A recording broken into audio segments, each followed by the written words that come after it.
Salutare, dragii mei! Eu sunt Romina de la Cooking Food 1981 și astăzi am să gătesc supă de cartofi cu afumătură.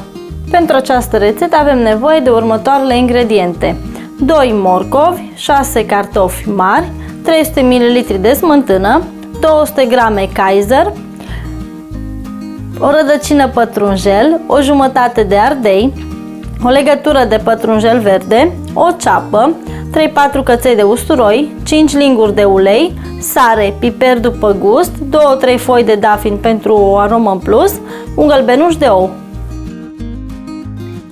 Vom începe să tocăm legumele.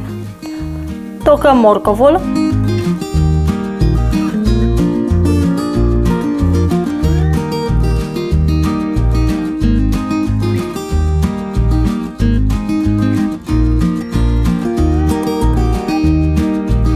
tocăm pătrunjelul rădăcină,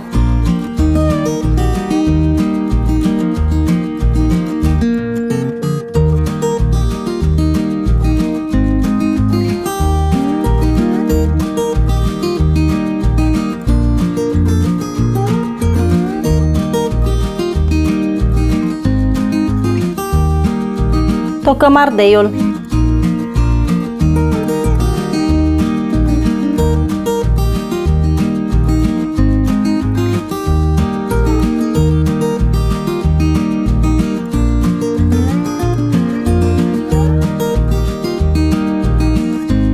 tăiem cartofii cu bulețe.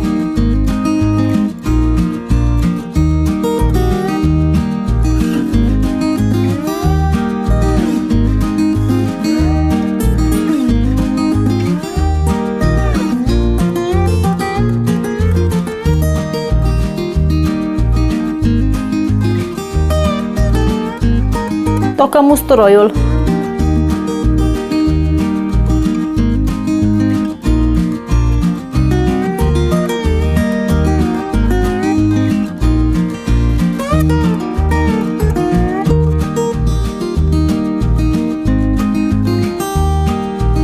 Tocăm ceapa.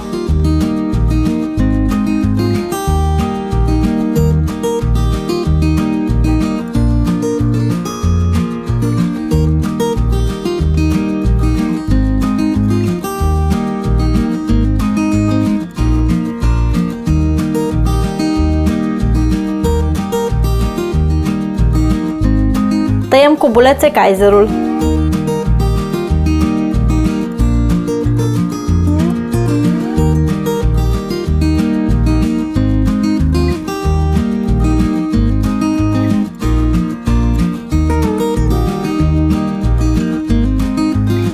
Ne-a mai rămas de tocat pătrunjelul verde.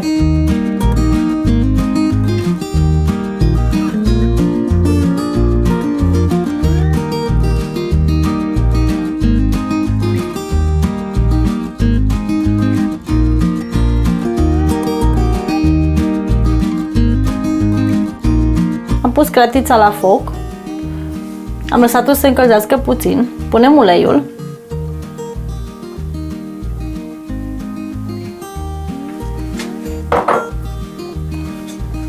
punem ceapa la călit,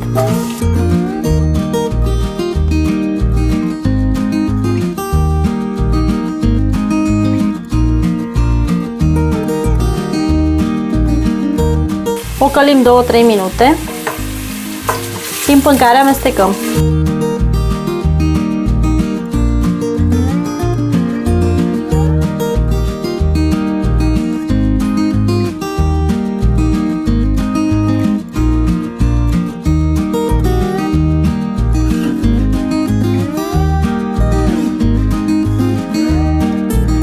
Punem usturoiul la călit.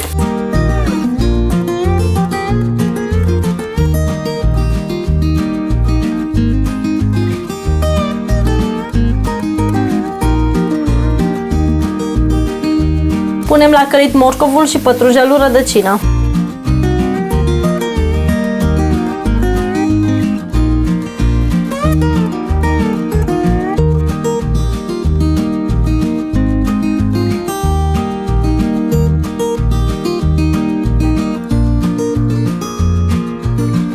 Punem la călit ardeiul.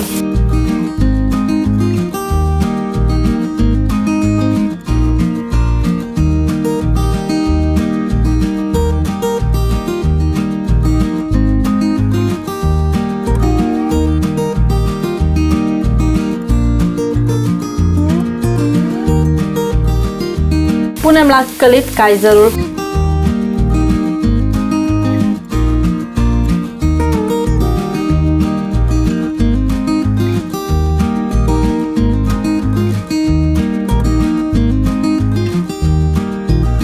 Punem cartofii.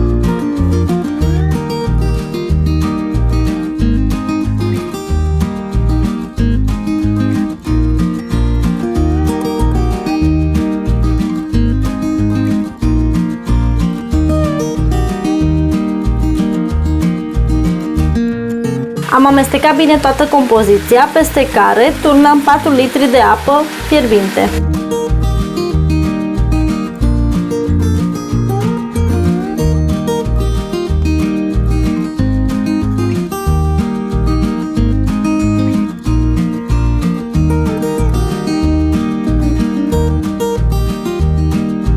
Acum vom lăsa la fiert 30 de minute.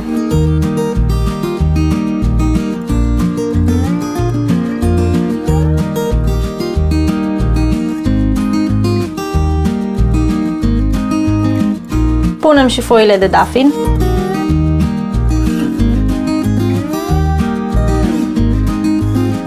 Și mai lăsăm să fiarbă.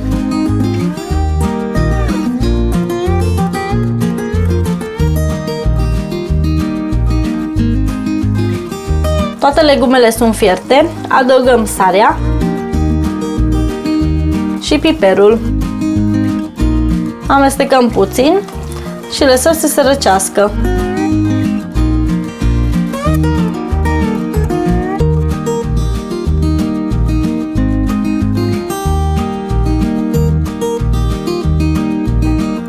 Am oprit focul, acum vom lăsa să se răcească. Puneți smântâna în bol.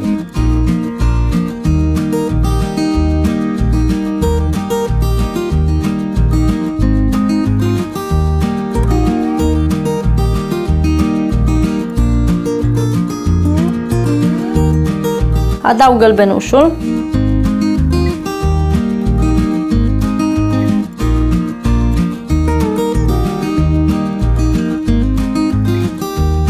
Să le amestec bine.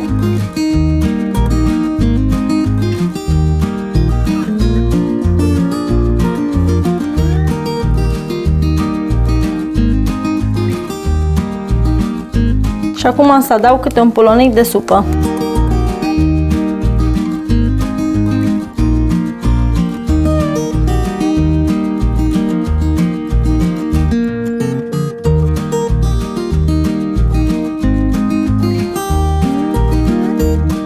Acum punem compoziția în oală.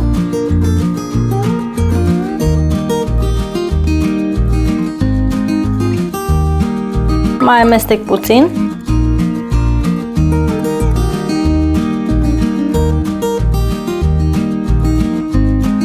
Adaug și pătrunjelul.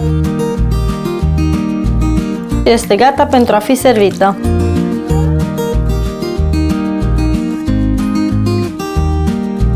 Aceasta a fost rețeta mea. Dacă v-a plăcut această rețetă, vă rog să dați like și subscribe la Cooking Food 1981. Vă mulțumesc!